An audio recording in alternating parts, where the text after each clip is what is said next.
So as I was growing up as a young football-obsessed girl in Worcester, football was actually everything to me, but it was quite hard to find any opportunities to play other than sort of in the back garden with dad and brother. It was really frustrating not to be able to play locally. It wasn't something that I really thought of until I had to go to secondary school and suddenly realised that in the PE classes there was no football, there was no teams around, so suddenly what did that mean for me not being able to actually play and engage with the sport that I love? And I always remember a story that my dad used to tell me from primary school. There was a Coventry scout that used to come and watch the primary school games, and he said to my dad if Nicole was a boy I would have selected her already for the Coventry Academy.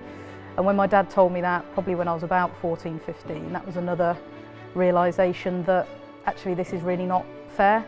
Obviously at that point you don't know what you're going to do about it, but fast forward a few years, I'm in a position to do something about it.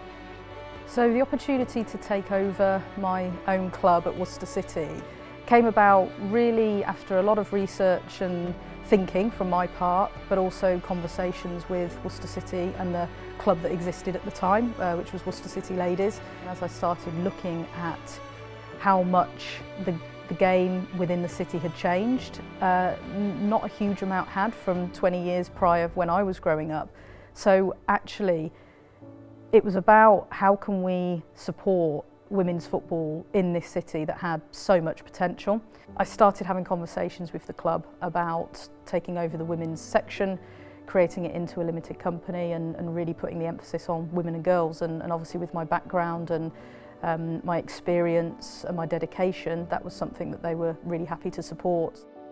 A very special moment to own your own football club, and I don't know how many female football club owners there are in the world, sole 100% owners anyway. It is a pressurised position to be in, but pressure is a privilege because it means you're doing something really important, and we are doing something important here. We're representing the city, but we're also representing independent women's football clubs. So I take my position very seriously, and I'm certainly very honoured to be doing this in my home city. To actually achieve the promotion into the National League was fantastic, and it was a really special moment here in May 2024 when we got that final win to allow us to get promoted. Was amazing and a moment I won't forget. What I love about the National League is it's 72 clubs representing 72 communities. For the club, it's about people, it's about community. Through the club that we're providing those opportunities, whether it be for young girls, whether it be for older women who have never had a chance to play football before. We're offering something different for everybody and every member of the community here, which is really special.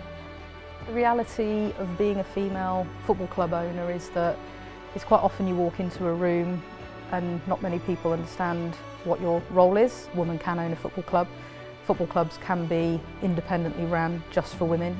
We can make money, we are commercially sustainable, and that's something that's really important to me. So I take pride in being able to do that. Realities are every day can be very different, but ultimately the vision and the purpose always remains the same, which is about creating more opportunities that I didn't have when I was growing up.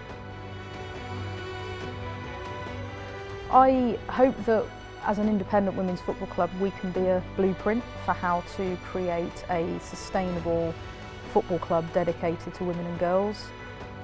It's about allowing girls to dream big and not feel that they are put in a box and they can't be sporty. It's about ensuring young girls know that they can also own a football club and they can work in football and they can be what they want to be.